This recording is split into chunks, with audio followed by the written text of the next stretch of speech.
Well, good evening and welcome to this installment of heterochroMEDIA, where we matchmake the oddest double features known to man. I am one of your co-hosts, Spencer. And I am one of your co-hosts, A Humble Collector. That's not your name. Well, Connor, okay. A Humble Collector, sorry. Okay. I'm the other guy, Jess. I added the other stuff in the screen. Yeah. I'm about to say all those words, Connor. all those It's a lot of words. That's a lot of letters. A lot of words. And we're back to actually matchmaking double features for once. It's been a little while. We had to take a hiatus and After one episode, well, one episode became 10 episodes from That our was a last lot. count. because Evangelion's always talking. Yeah, and In the wall. don't worry, we're getting back to Evangelion someday. Oh, yeah, we This still gotta do spring. the rebuilds. Yeah, we'll get that. That'll be a whole other. I don't even want to. More on that later. Yeah, More on that later. So, what did we decide to matchmake this time? Well, we were going to be comparing American Psycho with The Great Gatsby. Woo! Now you might be wondering, Spencer, why would you compare American Psycho about a serial killer to Great Gatsby, which is about the roaring 20s? I'm glad you asked. I don't know. Well, they just seem kind of cool. It seemed pretty But cool. they're both about rich people. Yeah. They're both about rich people and the perils of consumption in New York City at different time periods. Oh, right. I didn't even connect the That sounded thing. more intelligent than I thought it was going to be, to be honest. Sounds like me in an English paper, and I'm just like, talk too much so it comes bad, and eventually it's okay. It'll be fine. We'll work out. So, what's actually going to happen is we're going to record the American Psycho episode here tonight, and then you won't realize it. Well, actually you will, because you'll be listening to these every week. We'll be getting back together next week to record the rest of it. And why are we doing this? Well, frankly, we're just tired. Yeah, it's been a It's 10:30. It's been a day. It's been a day. It's been a day. So, without further ado, we're going to start off with American Psycho, and the movie itself was released back in 2000, but it is based off of a book that was released in 1991. Now, Jess, do you have anything to tell us about American Psycho in general? Because you're the one that brought it to the table. Yeah, and you're also the only one who's read part of the book. Part of the book. All right. We're real experts, as you can tell. So, American Psycho, as most people probably know, takes place in the 80s in New York with a bunch of business guys who basically just go around eating and wearing fancy clothing. But then Patrick Bateman's not like the other boys. He's not. That is the understatement of the year. Patrick Bateman has a secret. He's a psycho. Well, he doesn't really make it much of a secret, but No. nobody listens to him. He's so boring that nobody cares that he's a psycho. He's autistic. I can't help it. I'm not even gonna. I'll get there. But like, so Patrick Bateman loves to kill people, especially women. Mostly women. All women, pretty much. Except that one homeless guy. Or- Well, and you know who. yeah, and I don't know. Spoilers. Yeah. Spoiler alert. Paul Allen. Paul Allen. I don't know some business tips. His business card. There are so many quotable lines for this movie. It's It's so- not Yeah, even. we should Honestly, just record us just quoting. I think I'd call American Psycho my favorite comedy because I think it's like the funniest shit ever. It is. There are some very comedic moments for a very dark whenever movie. the girl's running down the stairs, he has this like fucking chainsaw, and he's like, boop. And he just drops it down the flight. Yeah. He's like, ha, bye. A hole in one. And we also got Willem Dafoe in it, which is always a plus. That is always a blessing. He just appeared. He's returning. Last time he was on here, we were talking about Streets of Fire. He's back. And I hope Willem Dafoe is a mainstay on heterochroMEDIA. Me too. Yes, agreed. I love you, Willem Dafoe. Yeah, I should make a new rule that like he has to appear once every month. On the full moon. Yeah. If you say his name 3 times, he shows up. So What is he, big? this American Psycho is a long and winding story of coming into existence. The original book, as I mentioned, released back in 1991, was released by Bret Easton Ellis. You might heard his name. He also published a book by the name of Less Than Zero. And Ellis's books typically are about excessive indulgence in urban areas, at least from what I can gather. He loves commentating on American consumption. That seems to be his trend throughout his novels and other writings. But don't take my word on it, as I've never read any of his books, but I have enjoyed several of his movie adaptations, so take it as you will. Now, Ellis, when he first sat down to write what would become American Psycho, he claims that he had no intention of making this into a black comedy horror involving a serial killer. It's a comedy. So The creator confirmed. So his original idea was he was interested about portraying the pressures of a young person, a young banker in Wall Street during the late 1980s, because Ellis was fascinated. How could all these young people be making all this money? Well, as he started to learn about these young people that we affectionately call yuppies, he realized that, God, they have no lives. He just couldn't get how they could live like this, focusing so much on all this consumption, just focusing on all these wants rather than needs. Yeah, I mean, half the book's really him going, he's wearing this suit by this designer, which is cost like this much money. It's like all about that. Well, what's the restaurant? Dorsia. Yeah, Dorsia. You gotta get us a table at Dorsia. So, we should not be laughing at the subject matter. Well, Dorsia doesn't even exist. Well, fair enough. Which is sad. I really want to go there. Well, if it could, you couldn't afford it. Yeah. Yeah. And even if you could, you wouldn't be able to get on the wait list. I mean, I don't think I would even like the food. No, probably not. It seems like the kind of place that serves like 5 ounces of meat on a plate with like some little sauce spread. With like some sauce spread and like some liquid nitrogen and like, yes, this is food. And it's like, it's deconstructed, it's fancy. So, Ellis, basically, as he got into the mindset of Patrick Bateman, and he's made some interviews more recently where he's like, well, I've always been scared to say this, but, you know, I put a lot of myself into Patrick Bateman, and I'm like, yeah. But that's a lot of authors accidentally just do that. Yeah, I mean, honestly, you know, exercising horrible fantasies because this is your stress relief. Yep. Yep, that adds up. So, isn't that a whole genre in like manga too? Probably. It sounds familiar. Probably. Ellis started getting more and more in detail of Bateman's daily mundane life and how dry and boring his mundane life, at least on paper, sounds, and how in detail he goes into, and then transition that into very long, protracted descriptions of Patrick Bateman's murders. Well, that got him into a little trouble, Ellis. So, 3 months before the book was originally supposed to be released, Simon & Schuster were going to be the publisher. Well, when they start digging in, reading the 400 pages, and then it got leaked out to the press, like what the book's about, and we are in the United States of America, and we have a thing that anytime something comes out, we must have fear-mongering. Yep. We must have backlash and screams of, it's corrupting our youth! Must kill John Lennon. Kill John Lennon. And then censorship ensues. Yeah, of course it does. Yes, censorship is always abundant. So, anyways, that ended up happening, and Simon & Schuster felt the pressure, and Simon & Schuster were like, we don't want... actually, I got the exact quote here. From the CEO, Simon & Schuster. It was an error of judgment to put our name or book on such a questionable taste. Okay, I'm on your high horse, fucking Simon & Schuster. Okay. And then they're kicking their butts at the moment. They're like, damn, that made a lot of money. So 3 months before they were going to release this book, they just dropped it. At least in the United States, Vince's Books ended up picking it. And the book came out to some rave reviews, sold pretty well, but also had equal amount of backlash. Because people are like, no, we're murder bad, okay? Yeah, thanks for stating the obvious. And you know what interests me when I was reading about the backlash and all the essentially virtue signaling about trying to censor this book, what interested me was, however, these people that were so against the book because it would promote violence were making death threats to Ellis and the publishers. Of course they were. Of course. Yeah, hypocrisy. So, but the book got released. In Australia, it actually got an R18 rating, which means any R18 rated book in Australia gets shrink wrapped. It's like the manga! Yeah. When you have to buy a shrink wrapped manga, it's really embarrassing. Don't do it.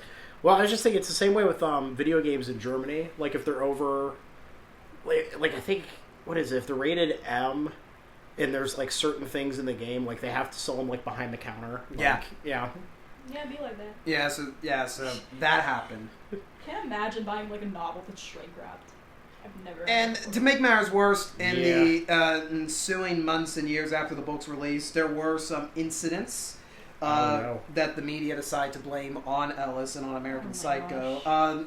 This includes, but is not limited to, the Strayfield Massacre in Australia, where 7 civilians were gunned down in a Sydney shopping mall because the killer, one of his possessions was a copy of the book. Same thing with the Ken and Barbie killers in Toronto a few years later.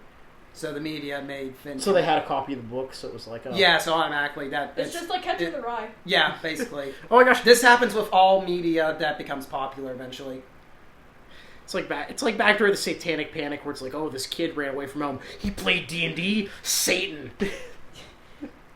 Eventually we should do a review on the movie that Tom Hanks is in about D&D. Oh yeah, Dark He's in a movie Dungeons. about D&D. It's so funny, bro. Oh, dude, it's Tom Hanks. Yep. Yeah. It was like one of his first movies. So it's based off a book. Is it the same Dark Dungeon book I'm thinking of that John Tron reviewed? There was like a 2010 comic, and it became a movie. It wasn't a 2010 comic. It was a chick tract.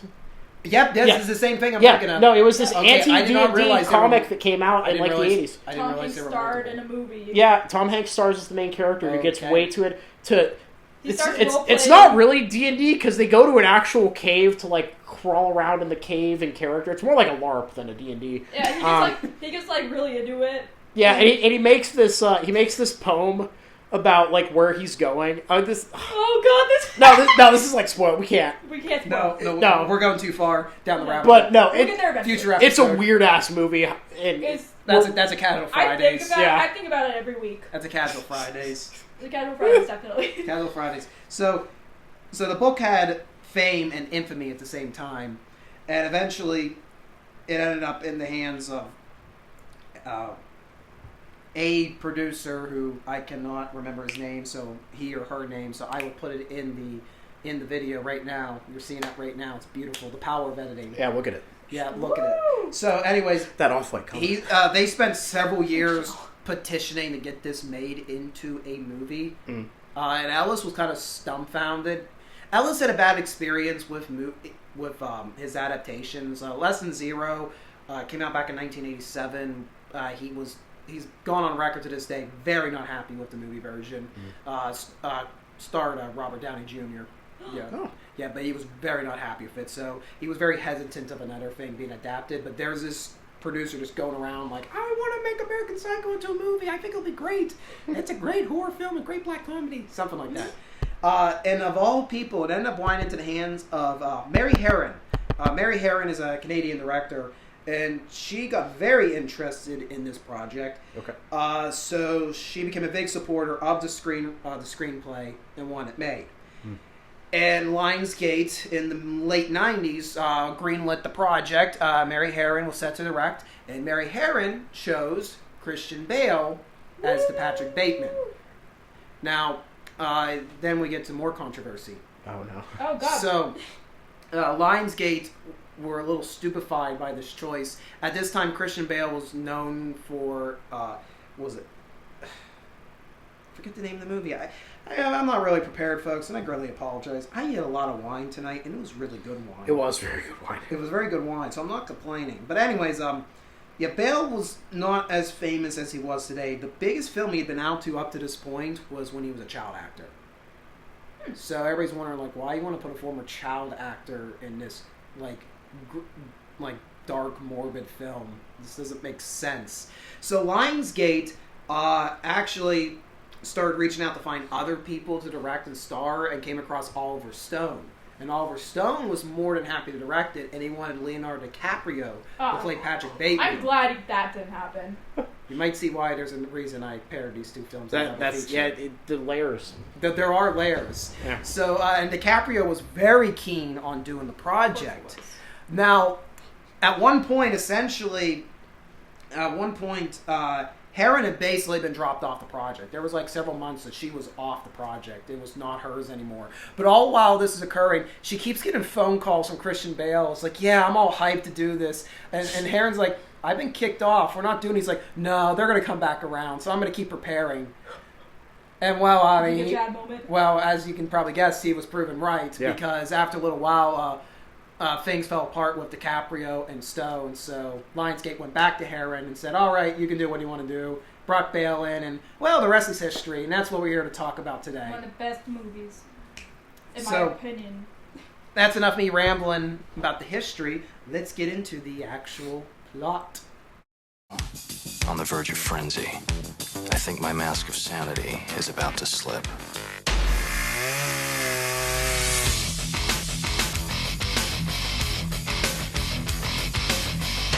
Do you have any witnesses or fingerprints? Actually, yes. Me? Yeah, it's on you. Yes. Don't put this on me. Oh, I gotta find words. So the You gotta find plot of words. this movie, there's a man who very much just wants to go to lunch at a very fancy restaurant, but they refuse to take his reservation. That is the movie. They laugh in his face. They do. They do. Imagine being a waiter at a restaurant, being able to laugh at somebody's face, like, "Ha, you're too poor to eat here. Too poor and unimportant." You're supposed to know this movie by heart, Jess. Me? I've seen it like 3 times. But I should also say, oh, she doesn't know it by heart yet. Okay, that's good. Okay. There's a lot here. Should I just read? Just go through. Give the us the plot. plot. All summary. right. So plot. In 1987, Patrick Bateman, a young and wealthy New York City investment banker, spends most of his time dining at popular restaurants while keeping up appearances for his fiancée Evelyn Williams. I forgot he had a fiance. Yeah, he just does. Well, he forgets too. No one really remembers. Yeah.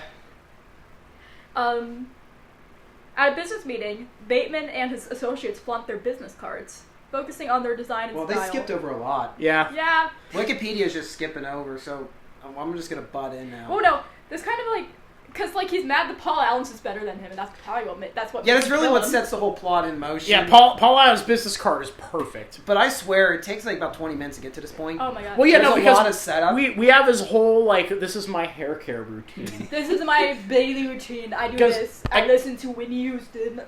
Yeah, because it's the whole thing is like, again with the consumerism, he's like, oh yes, I use 8 different products on my hair, You and I wanna have be like perfect. I have like this ritual in the skincare products that I use, and it goes into like all these details. Yeah. Oh my god, it's so funny though because the alpha male people idolize Patrick Bateman. So and they're it like, horrifies me. yeah. So they're all like, oh, we follow skincare exactly as he says it. Like we buy all the products. And I'm like, that's not something to brag about. Yeah, you missed the point, buddy. Buddy, don't idolize this man. Okay, so after his meeting with the business cards and everything, No, we're talking. We need to go in detail about the business cards. Oh, the business card scene is This is- wonderful. it's iconic. Yeah. They just throw down their business cards. We're like, look at this. Yeah, everybody's like, yeah, Bateman thinks that his business card's like so good. My God, it even has a watermark. Yeah. And the unfortunate truth is, we can attest that this is office life sometimes. Oh, yeah. Bruh, every time I see a business card now, I'm like, oh my god. Well, I saw literally at work this past week. I was at a coworker's desk. He's talking about how, like, one of the administrative assistants like gave him access to like the big stock room that stocks all the rest of the stock rooms in the building. So, and he's like, "Oh yeah, no, I got like I'm stocked up on pens for like years." And he opens his desk and he has like a box of Pilot G2 pens, which probably means nothing to you, but they're actually really nice pens. And I had a bit of a Bateman moment where I was like, "Oh, Pilot G2s." And I was like, can I have one? He's like, you can have 2. Oh, God. So 2 whole pens. No, Pilot G2s are actually really good. I'm not going to sit for a pen company, but like... The cylindrical shape, the ink quality. Oh, the ink quality. Ugh. It feels good to write with. I don't know how to describe it. I work in an office. My life is very boring. But no, I can relate to the business card scene 100%. Would you get jealous if someone's business card was better than yours and you knew it and everyone else knew it? I feel embarrassed for myself. I feel I should try better. Exactly. But I'm not going to go to Bateman's level. To be fair, though, for my channel, I do have some very nice business cards. I'll have to put one up on screen or something so people can see and judge for Look at themselves. my business card. I won up you with mine. Oh, did you get business cards? Yeah. Are you going to show us? Oh my god, you have one with you? Yeah. Oh my Damn. god. You were far more prepared than I was. I'm the only one without business cards now. You have a card of any caliber? I have a driver's license and a Oh, credit I don't want card. to do that. I don't want to dock you. You have Pokemon cards? I Bakugan cards? do got Pokemon cards. That works. I got Pokemon cards. I'll just throw a Pokemon card up right now. Is that a foil Charizard? Oh, that's pretty slick.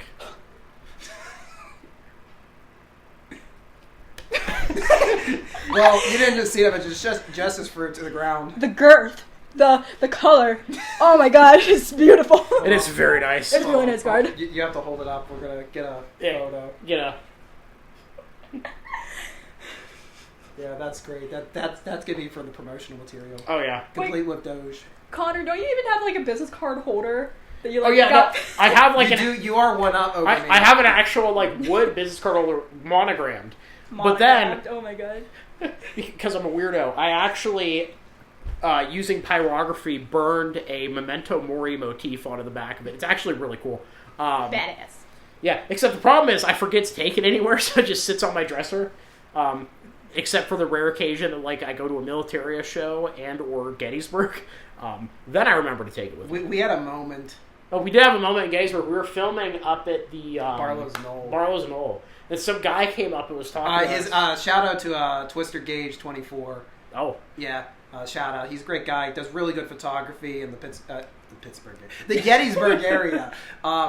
But yeah, we bumped into each other, and he started asking us about, what are you guys doing? Oh, yeah, we're filming, we're historians. Oh, what channels you have? And like, me and Connor, like, in sync. Pulled out our business cards. For real? Yes. It was a Patrick Bateman moment. It was. Take my card. Yeah, you can see why this is a very relatable scene. Oh yeah. Even though it should be. This says a lot about us. We probably should all see therapists, honestly. Well, so business cards, they're like, that's how people remember you, you know? It's like back in the day when, like, pre-internet, we're talking turn of the century, where, like, you go and visit somebody, and if they weren't there, you'd leave, like, a calling card so that they knew that you showed up to visit. It's like that. You know, you gotta make a good impression. I like to leave index cards with like threatening notes on them. How's that working for you? I still have some parts of society. Some people really. Frown Some people think that. it's really hot. Some people think I'm crazy. And most do. And which one's in the middle? Middle is just like people are like, Jess is weird, but not gonna hurt nobody. Oh, that's us, I guess. Yeah. So, thank you. Yeah, you can see that I love that scene.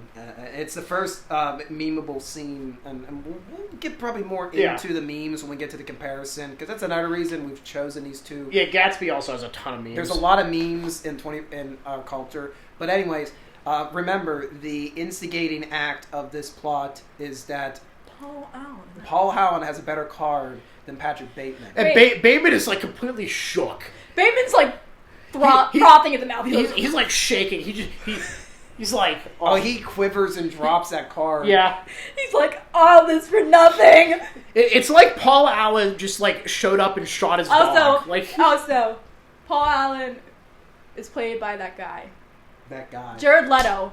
Wow. And Jared Leto, do how you will, but he always gets killed, and I think it's really funny. It's like a... Those are the two things you remember him for. He always gets killed, and he's funny. He gets killed, and he was the worst Joker. That too. Shade intended. Shame. Okay, so yeah, after he... So let's go from one icon... Well, we have a little scene in between before we go to the next iconic scene. Is this where he kills the homeless guy? Yeah, this is... And his rage is so powerful that he finds the homeless guy, and he's like... And he kills the homeless guy's dog, too. Yeah. What a bitch. Yeah. And also, Alan mistakes Bateman for another coworker. Yeah, that's all. That's a running theme in the movie, though. Everyone mistakes Bateman, and then it kind of like turns into this like meta, kind of like woo. Yeah, well, that's one of the things about the movie is like all of these people are so self-absorbed that they only care about notice themselves, really. Mm-hmm. To the point that Bateman is such a background character in their lives, even though they work together. Because for as much as Bateman hypes himself up to the audience, he is one of the most boring people to exist. Well, he's one of the most boring people to exist, but also his dad owns the firm that he works at. And he doesn't fucking work. Exactly. Well, that's the thing. He never actually works. He has his headphones and his TV. He's like... The only thing we actually see him do at work that's actually work-related is go to these meetings with these people. They don't really talk about work there. And they don't really... No, they flaunt their business cards, talk about they're going to lunch at Dorsia. You got a reservation? Oh my god, nut. So, and I truly forget some circumstances how things get set up in this movie, because this movie can be a blur. Yeah. A lot happens. It's like nothing happens, but a lot happens. Yeah. And it's like the good way, not the bad way. It was like, you could have cut 38 minutes off this movie. Essentially, Bateman taking the playing along with Alan, not recognizing him and mistaking him for like a higher up in the company, organizes a dinner. Yes. Yeah. So eventually, they go to dinner. I love this part. Yeah. So they go to Dorsia. No, they don't go to Dorsia. No, they do go to Dorsia. But because Paul Allen can do reservations. But there's like. Yeah, but but he wasn't able to get him in. They have to go to that other place. It's like a Brazilian. Oh yeah, and he's like mad about it. Yeah, he's like, Bateman's there's like nobody furious. here. Nobody can see us here. So like, why are we here? Yeah. Okay. Yeah, and also Bateman starts showing his heart on for the Trumps. What? Yeah, he starts talking about like Ivanka Trump and everything. Of course he does. Oh, I don't remember that. Yeah, he does. That's like his nervous tick. Like whenever he's losing the conversation, he just starts talking about Trump and how much he idolizes him. I'm not making this up. I mean, it makes sense, honestly. Yeah. Yeah, because he's losing the conversation of Alan, so he's like, if he ain't gonna outmatch Alan with wits, he's just gonna get him completely drunk. Yeah, which works. Which happens. Yeah. So yeah, we jump cut back to Bateman's apartment, which is one of the most iconic and boring and horrifying apartments all in the same It's so time. white. It's so white. Yep. Take that as you will. But okay, one of my favorite things about Bateman is his obsession with like music, where he's just like murdering people. Like, you ever heard Huey Lewis in the news? We are at that scene. Yeah. Sad for better, and I don't know if it's better or worse. The most iconic scene in the movie is about to happen. Yeah. So, you know, Paul Allen's drunk, and Bateman's just like, "Hey, sit down. Let's like chill." Blah blah blah. Meanwhile, there's literally like a plastic tarp on the floor. And there's newspaper on the floor, and Paul Allen's like, "What the fuck is this?" And he's like, "Oh, I don't Do you have Bateman starts zipping dog? up his... Do you have a chow? A chow. No, Alan. Bateman puts on his plastic raincoat thing. Yeah, his like paint suit. Is that a raincoat? Yes, it is. Yes, it is. He has his axe. And as Huey Lewis in the news is playing, boom, boom, Paul Allen axed to death in a very violent manner. Yep. Blood everywhere. Yeah, he gets axed, literally. Yep. So you never see him again. No, he's dead. Yeah, he's gone. He's mentioned again. Well, but the funny thing is, Bateman does go to his apartment afterwards and make it look like he left for a trip. He leaves a message on the answering machine too. Yeah. And it's like, bro, do you even sound like him? No, you don't. Yeah. But it's Paul Allen. But again, that goes back to the fact that all of these people are interchangeable outside of their circle, so nobody notices. No. So he goes back. Yeah, he takes Paul Allen, hides his body in a. Well, we don't see it, but he says later on, basically hides him in a bathtub. Yeah, something like that. With he probably melts him with the. Just like in Breaking Bad. Yeah. Yep, like that. Cue that scene. Editor. Actually, don't do that. It may not be Jesse. on YouTube. Jesse. Jesse, we gotta put on the dress, Jesse. Jesse, we gotta melt this man, Jesse. That's a whole other day. That is a whole other day. Yeah, so yeah, that happens. And then Willem Dafoe's character comes in. Yeah, he's the police investigator. Yeah. Who's investigating. He's private investigator. Paul Allen's missing. Let's see what this is about. And he literally does nothing. Kimball goes. He's interviewing everybody in the office about where did Paul Allen go, and of course, to all of us that's watching, Bateman is just a wreck during the entire interview. He's so bad socially and doesn't realize it, but he's like, Yeah, which should be just a couple questions of, well, I didn't really know him too much. He didn't even really know my name. This is what happened. He's like, yeah, we went to dinner. Where'd you go? He is a nervous wreck. Yeah. He's so silly. And Willem Dafoe, because, I know he has a name, but he's just Willem Dafoe to us. Always Willem. He always will be. He just apparently just goes with it. He's like, sure, why not? He's like, this guy's rich and stupid. I get it. Yeah, so that happens. We'll see Willem Dafoe in a little bit. And then comes an overarching theme where Bateman invites prostitutes to his apartment. Yeah. Yeah. And he does the diddly-do. Yeah. And then he Take that as will, YouTube. He tortures them, pays them, and sends them on their way. Yep. Yeah. Which and throughout this, I think he's also murdering people still. And playing pop music. Playing pop music. He has a whole soundtrack. Oh, and he's filming too. I forgot about that. Yeah. And he watches himself as he's doing things. He's got a mirror set up. He's like, yeah, I'm hot. Yeah, I'm hot. Woo! I don't even care. There's a woman here. I'm hot. Yeah. And then, This movie really is just a series of unfortunate. It really is. It's kind of hard to explain the plot as a movie, like an Because American plot. the plot flows pretty well, but it doesn't sound like it when we're breaking it up. It doesn't No, it sound sounds as- like yeah. a bunch of just rich people running around, which it is, but it's good. Okay, so we didn't mention all like the affairs and double affairs. Oh, yeah. no one's faithful. No. So if I got this right, so Bateman is supposed to marry Evelyn Williams, who's played by Reese Witherspoon, and while Reese Witherspoon's character is completely into Bateman for some reason, Bateman does he's not rich. act like she exists. He's like, leave me alone. Instead, Bateman is having an affair with one of his co-workers' fiance, wife, something like that. The co-worker's name is Louis Carruthers. Louis Carruthers. Louis Carruthers, and Louis Carruthers is a fascinating individual. Yes. Because Louis Carruthers, yeah. I love this scene.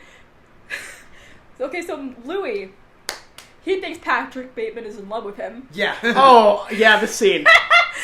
And Patrick Bateman is obviously not in love with Louis. Why are there two people that are in love with Patrick Bateman in this universe? Because he's like so cool. He's not like other boys. So why is it that he decides he needs to kill Louis? Because Louis reveals how like his new business card is like glorious. Oh yeah, and Louis fantastic. runs up. Oh, We're back to the business even cards. Paul Allen's business card. He won. Yeah, he's like this, and Patrick Bateman's like, "Oh, you gotta die now." Yeah, so Patrick follows Louis into the men's room at this restaurant, wearing leather gloves, right? For some reason. And Louis is like at the urinal, and Paul Allen comes up behind him and tries No, to. Patrick Bateman, not Paul. Or Allen. sorry, Paul is Alan's dead. Yeah, Alan's dead. Bateman goes up and starts to like try to choke Louis. Louis is like, "Oh, Patrick." And he's like, "Oh, you're into that?" Yeah, caresses his lips and everything. Yeah, and Bateman is probably one of the funniest things that will ever happen. Louis leaves the bathroom. Louis leaves the bathroom, and Patrick turns around, washes his hands with his gloves still on.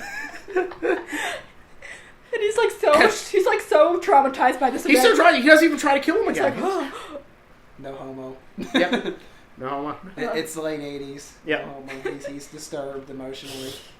So yeah, that happens. But anyways, after all, Bateman is in an affair with Carruthers' wife, fiance, who knows? And well, she's just a drug fiend. Yeah. Yeah, she's like literally out of it the whole movie. Yeah. The scene in the book where he has to like freaking carry her into the restaurant pretty much. Oh They sit there and she's like mad at him for waking her up. Yeah, because Carruthers goes on like a business meeting or something, Mm-hmm. yeah, and Bateman takes care of her. Yeah. Well, quote, take care of her.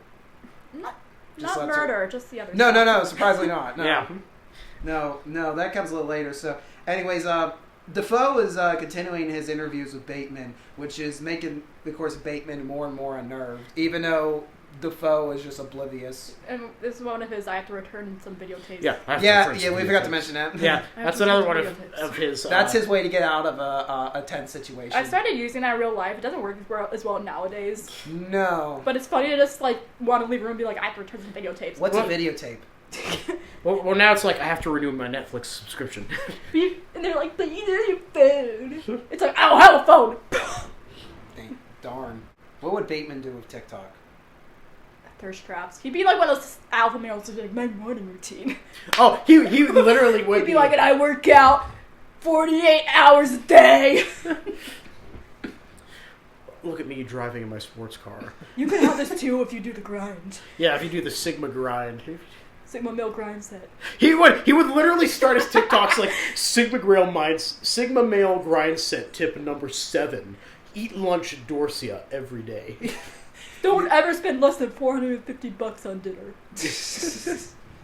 Yeah, so for some gibberish, Bateman eventually decides to invite his secretary, Jean. Who also likes him. For some You know, reason.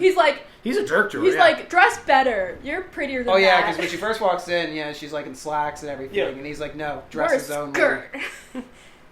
And she's like, oh, okay. Yeah. Okay. Yeah, so and Bateman, I think is just like so fed up, and he just needs to vent after everything that's happening. Yeah. So he's like, I'll take you anywhere. And that's where we get the meme. And she's like, Dorothea. Yeah, that's where we get the meme of Bateman on the couch trying to call up Dorothea. Hi, can I have Friday night reservations? I know it's last minute. And the guy on the phone just bursts out laughing. Yeah. And Bateman's just there smiling with sunglasses on. 1,000-yard stare. Yeah, and then he goes to kill her. Yeah, at his apartment. Wait, But- what's the weapon he uses? He has a nail gun. Yeah! And this is kind of the point where we get into the unreliable narrator kind of thing. If we haven't already. If we haven't already. Because the thing with nail guns, right, is generally they're tied up to like a pressurized air tank. That's how they work. And Bateman just pulls this out. It has no tube connecting it to anything. And he's like, yes, I'm going to use this to kill her. It's gonna work, I swear. And something happens that he doesn't. She keeps looking back at him. Well, talking. he gets... there's a call. It's Reese Witherspoon. Mm. Yes. Everything just gets really awkward. Yeah. And also at this point, Jane didn't catch on that Bateman may or may not be a serial killer. Then she's pretty dense. Because Bateman's like, you probably should go, because if you stay, bad things are going to happen. That's not cryptic and weird. And the secretary makes it out alive. Yeah, she does. Yeah, she does. And so he brings up another prostitute to his apartment. Yep. He Yeah. drugs her. Yeah, Chris, quotes, Christy is hesitant, but goes back with Bateman, and they're met... He like flashes like a roll of money. Like, Yeah, and they're met with a quote-unquote acquaintance of Bateman's named Elizabeth, who, believe it or not, is actually played by one of the screenwriters. Oh, I didn't know that. Yeah, let me pull it up. Played by Winifred Turner. Yeah. Fun little tidbit. So he has two women. Yeah, and they're in Paul Allen's apartment. Yeah, I was about to say, they go over to Paul Allen's apartment because it's still empty. Yeah, and Bateman's like, I own this now. Just moving it. Yep. There's this long, protracted sequence of Bateman slowly trying to drug them, and Christie's very hesitant, but plays along because money. Yeah. And eventually, after another sexual scene, Bateman just goes batshit. Yep. Starts stabbing... There is no methodic planning the murder anymore. Nah. This is where we get into the insane This is part. a funny scene, too. Well, at this point, the movie just spirals. Yeah, because she, the prostitute escapes the apartment. Yeah, She's, like, going running. through the House of Horrors, it's become Paul Allen's apartment. Yeah. And she finds corpses, too. Corpses, Yeah. Because apparently Bateman has been killing a lot of people. cryptic message painted in blood. Yep. Yeah, it's crazy. And Patrick Bateman is naked. just Yeah, chasing. and he With a got chainsaw. Yeah, With a chainsaw. Mother effing chainsaw. Yeah. And she, Like, where are you going? and she's running, and she they're in an apartment building because it's in New York, and she like runs down this flight of stairs, and it looks like she made it, and Bateman just drops the chainsaw down the center of the stairway, and it kills her. He was like literally following her with it. He's like calculating. He's like, yeah. I should be horrified, but I am impressed It's by his pretty- it's That's calculation. pretty impressive. Pretty Yeah. based, yeah. So, yeah, after that, he hides their bodies in Paul Allen's apartment. We jump cut to him trying to get money out of an ATM. And then the ATM starts telling him to feed it a stray And cat. there's like a little kitten. There's a little kitten right there. that just appeared, too. A stray cat, a kitten, And he's like, in the middle of New York City. and he's like about to shoot the cat. And then someone's like, hey, Yeah, an old lady comes don't up. shoot that cat. So Bateman does what Bateman does and shoots that lady instead. Yeah, and then he goes on this whole chase where like he's just killing people. Yeah, he comes across the police and he fires a gun at the police, and the car spontaneously combusts. It explodes. Yeah. And Bateman is not horrified; he is so bewildered. He looks at the gun and he's like, Whoa!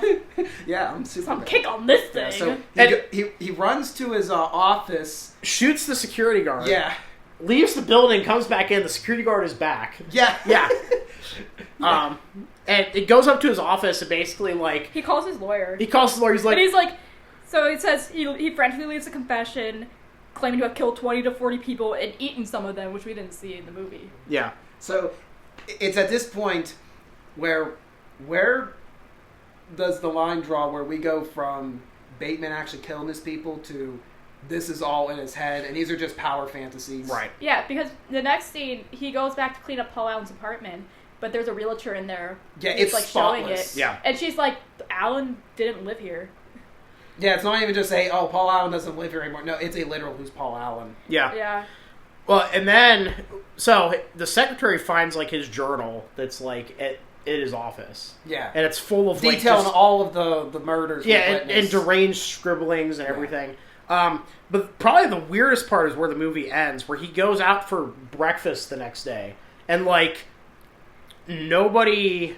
Well, he sees his lawyer. He sees his lawyer, but like nobody came to get him. Like the police didn't show up, and so he starts talking to the lawyer. He's like, "Oh, that was you. Oh, that was a funny joke, dude." And he also mistakes Bateman for someone else. Yeah, mistakes made for somebody else. And Bateman's like, "No, like seriously, that happened. Like I killed Paul Allen." And the lawyer's like, "I had dinner with Paul Allen in Paris last week," and just like, and it's like, ah! and Bateman just sits down completely defeated. You see him just deflate. They discuss dinner reservations and muse about whether Ronald Reagan is a harmless old man or a hidden psychopath. You decide that. Yeah, Bateman himself Oh, yeah. is just like, I don't even know if I actually did all that. Yeah, that's the thing. Bateman is so mentally screwed up, he doesn't even know if he did the stuff. This is not an exit. It says he realizes he will never receive the punishment he desires. His narration declares that he is in constant pain, and he wishes his pain inflicted on others, and that he wishes his pain inflicted on others, and that his confession means nothing. So, like, Bateman said, I killed people, I didn't, where? Yes, I know, that sounds, like, really depressing. It's so good, though. It is, to a degree, for sure. But, like, the movie's actually very entertaining. Oh my god, it's so funny. And it's just entered the meme culture now. Like, there's so many memes of Bateman, and just like... The one I'm seeing a lot lately is when he's walking to his office with headphones on, he's just, like, walking, and it's, like, me walking to school with my headphones on, and then it's, like, a random song playing. Yeah. Yeah. He's listening to the same songs as Shinji. Yeah. Radiohead. Well, we all know what albums Shinji's listening to, so that's the story for another day. Nah, he's listening to Radiohead, man. I don't know what you're on about. He's a creep, he's a weirdo, he doesn't belong here. So when the movie came out, it was made on a budget of $7 million. Kessney's Batman. Made $34 million at the box office. It was a modest hit at the box office. Critics ate this stuff up. Oh, I'm sure they did. Yeah. Of course, when the movie came out, there was more panic culture as a result of it. Oh my Second god! wave. But I think you can just imagine where that went, because the movie took off in later years on home video. Yeah. And it's the movie launched Christian Bale's career. Yeah. His modern career. He was Batman after that. Yeah. Well, he had a few movies in between that kind of went nowhere, and then Batman happened. But this made Christian Bale a household name again. And what's interesting about this movie is it's resurfaced like recently. Yeah, well, meme culture has a fascinating way of digging things up and like recontextualizing them. I found the movie because I was on Instagram and I was researching femcells because it was the first time I heard the word, and I was like looking for it. It's like femcell movies, and that was one of them. I'm like, I've heard of this movie. I want to see what it's about. And then that chain reaction to me reading No Longer Human. Wait, where did that come from? It's a thing. You start with one thing, you go down the other, and No Longer Human's like the ultimate like depressed person book about being so depressed you're not even human. Well, I've read some depressing stuff over my days, but I haven't reached that level yet. Yeah. But there always You'll is get there. that time. He's just like me for real first. Like, I'm just a clown. I'm like, me too, bitch. Yeah, you're not supposed to identify with. You're not supposed to identify with Bateman. I don't identify with Bateman. If anyone kins Patrick Bateman, run. Yeah, seriously. Run.